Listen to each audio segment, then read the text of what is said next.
You must remember this.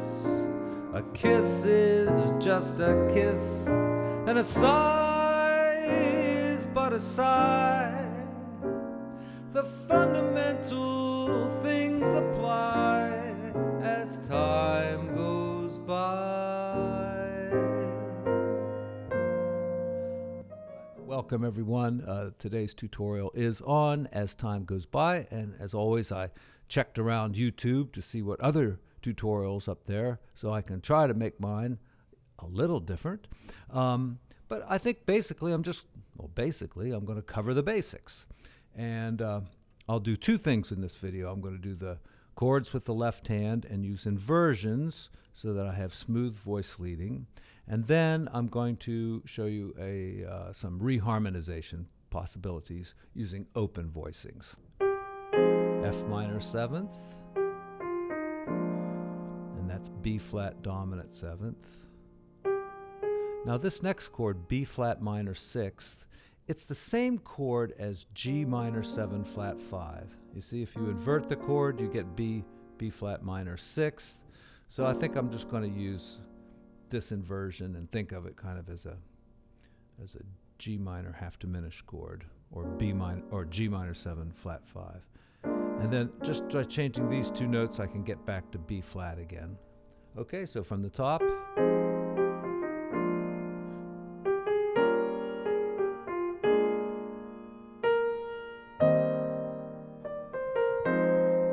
And here on the diminished chord, I'm going to put this whole tone extension here. Instead of just that diminished, you can take any note in a diminished chord and move it up a whole step. So I'm going to do that there, and that'll give me G minor 7th here with some smooth voice leading. Then our melody continues. Now I should play the chord twice here, since it's, up to now we've had two chords in every measure, so here I'll go. And then F minor. And right there we've got a B flat 7th and a real clash going on here by playing the 4th. So I could suspend the B flat 7th like this and then resolve it and end up on my E flat major. And as always, there will be two PDFs down in the description, one of this particular chart, and then I will also write out my reharmonization. And if I have time, I'll write out all the notes and everything so you can play it that way. And then here's a 2-5-1 that goes back to a 2 chord. Now, to me, that is a little bit weak, and I would probably reharmonize that to maybe be a 3 and a 6 to get to the 2.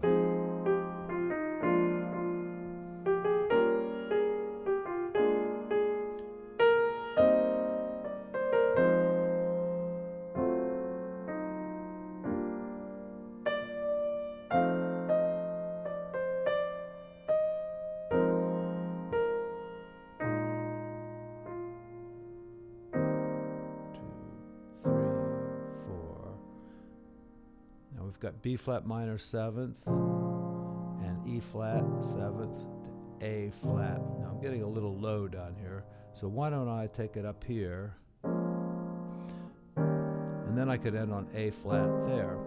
Here's the problem though. We're starting a new section of the song. There's a double bar line there. We're now in the B section, and I'm playing this chord not in root position. And listeners need to hear this new key in root position so that it's a little more clear. So somehow I've got to find a way to do this. And, I think what I'll do is just go, instead of B flat minor and E flat, I'll thin that out a little bit, kind of make this open voicings. So I've got E flat 6th, and then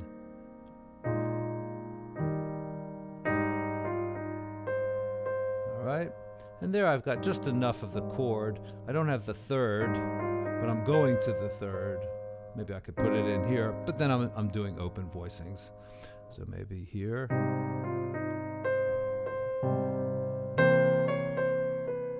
All right. Dominant chords, you can also leave the 5 out. Even minor 7th chords. and here we've got A diminished. Now if you know, I played F sharp diminished, but you know, diminished chords, if you invert them, they're all the same. F sharp, A, C, and E flat are all the same diminished chord. So it really doesn't matter what inversion you play. And then we've got C minor, and A flat seventh.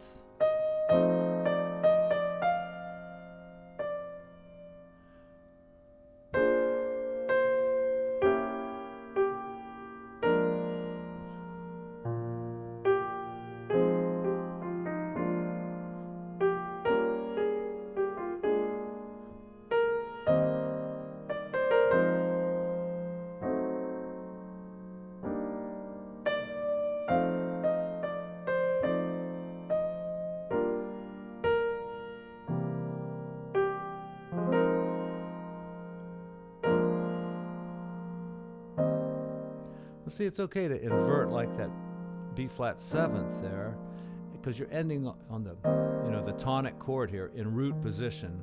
Now, if you did it the other way, like you inverted the F minor and then had B flat in root position, then you end up with E flat not in root position, and it's just not strong enough there for an ending. So on the last 2-5-1, you've got to end there. And then there's a little ending here, D flat and E flat. Okay, now let's look at some open voicings, and as we do that, we're going to do some reharmonization on this song. Okay, so we'll start with our F minor. All right, and these are kind of some standard voicings here, some formulas, 1, 5, 3, 7, 3. And there is 1, 5, 7, 3, 7, no, 1, 5, 7, 3, 5. And here I'm going to go ahead and do the B flat minor 6 like it says. 1, 6, 3, 5, and 1. These are all formulas. 1, 5, 7, 3, 7. 1, 6, 3, 5, 1. I probably should have done it like that. And then, okay. I'll do that one more time.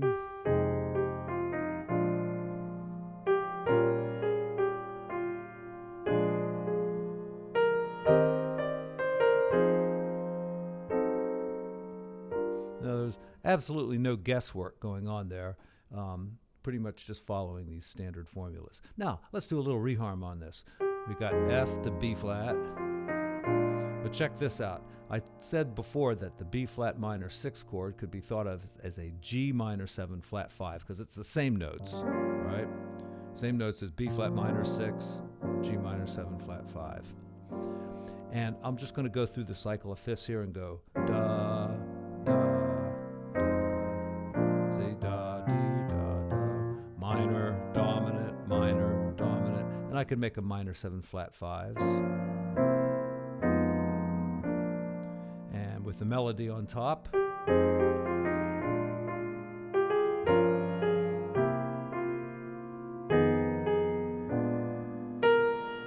And here we've got, I'll put a nice 6-9 chord in here.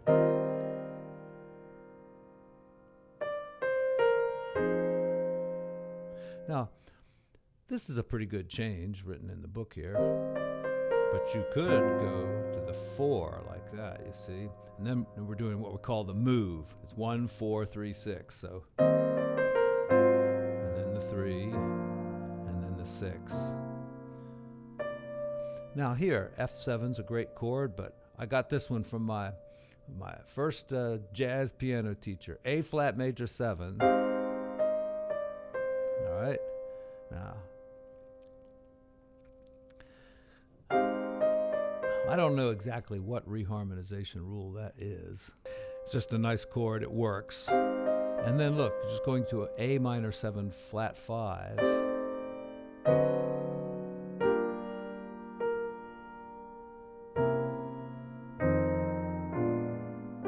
All right, let me play those 2-3 measures again, starting on the F7, but it's now A flat major 7. This is really a major 13 chord, look. major 7, that's the 13. And you know, what else can you add to that chord? There's only 2 other tensions that are allowed, a 9 and a sharp 11. So you can put those in. And that's A minor 7 flat 5, D7 with a flat 9, and then G minor 7th to C 7th to F minor 7th to B flat 7th. So we've got 4 chords in that measure and 3 in this measure.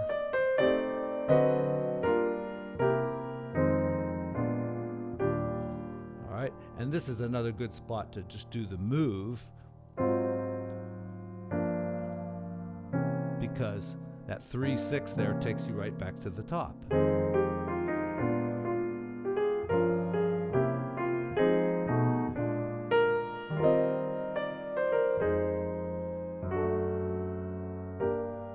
Oh, what did I do? I was supposed to go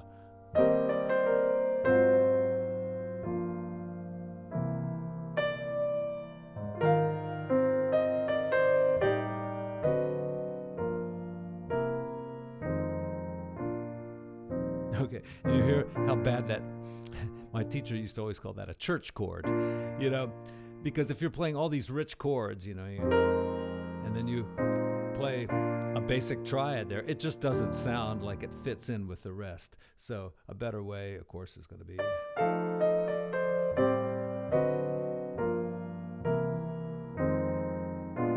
know, make sure there's some tension in there.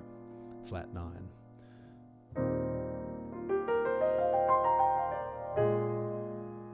Okay, and that's just a 2-5 going to A flat. What else could we do there? We could go E flat, D flat, C, ba, ba, ba. Okay, so what do we got here on the bridge? All right, now reharmonization doesn't mean you have to change the root. You can just change the quality of the chord like that. And we've got a C7, a standard rule, precede it with its 2, that would be G minor. All right, and then we got F minor. Let's see.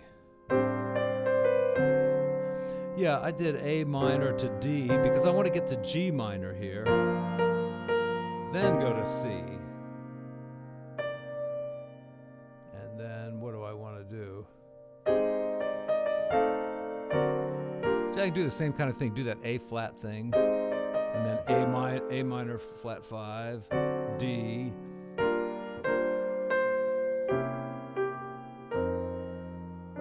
But then once again, you know, I'm kind of stuck there on the 5 chord, having to go back to the 2 chord to start off the next section. But, you know, you can do that maybe by just throwing a little diminished chord in there.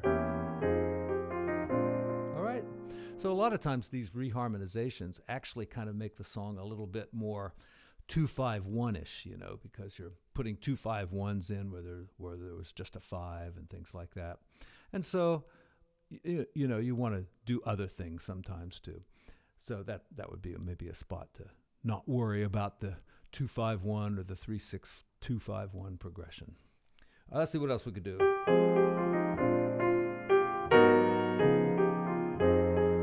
All right, you know, instead of 3-6, how about a half step higher?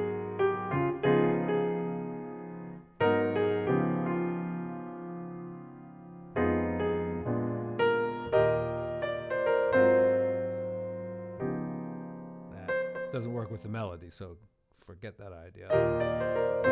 Just go down to the G minor. And, you know, a beautiful way to get lots of altered tensions. Play a C7 like this, leave out the 5, of course, and then think a tritone away and play a triad, F sharp triad. All right, that gives you the flat 9, sharp 11, and double the 7th. Always will sound good. Well, it won't always sound good, but it'll sound good in the right situation. And how do you know what the right situation is? You experiment. You keep trying things out, and then you kind of start to get a feeling for what's going to work and what's not. Last day section. All right, they're just messing around with the chord quality. Major, minor, 7th, then resolve it.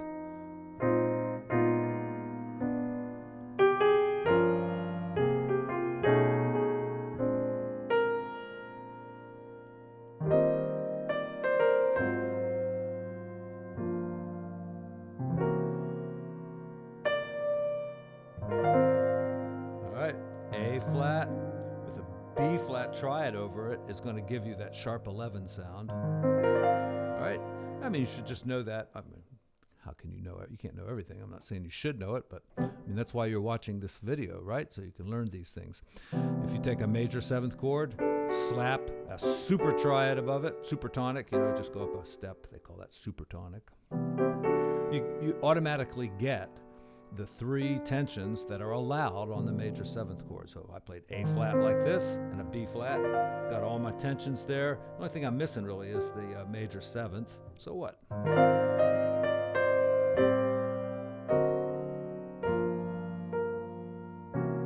And there again, I went C and the F sharp triad, you see.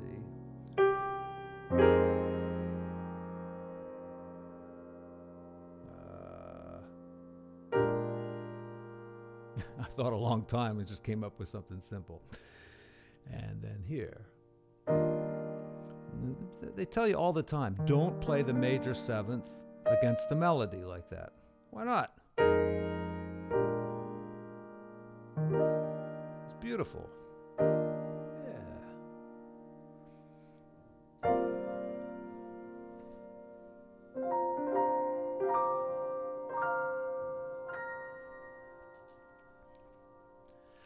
Now, I'd like to just play a little bit of it. I had this piano voiced yesterday, spent a bunch of money, took 6 hours to do it, and honestly, I think it was voiced down a little too far. It used to be super bright, and now, you know, you really have to work to get tone out of this piano.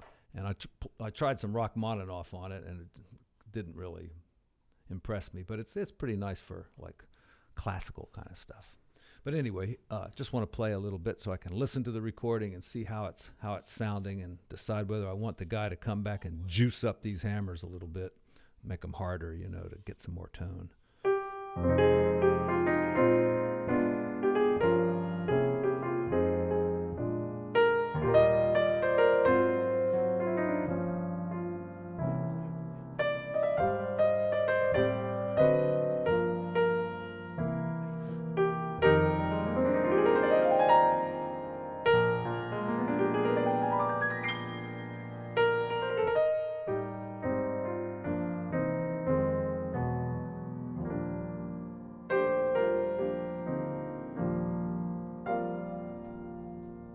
As always, thanks for tuning in and subscribing. Thank you to John Lennon Fanatic for recommending this song. I've been meaning to do it. I just keep slipping off my list. So I hope this helps. And if you have any questions, I can do a little follow-up on it. So see you soon. Bye.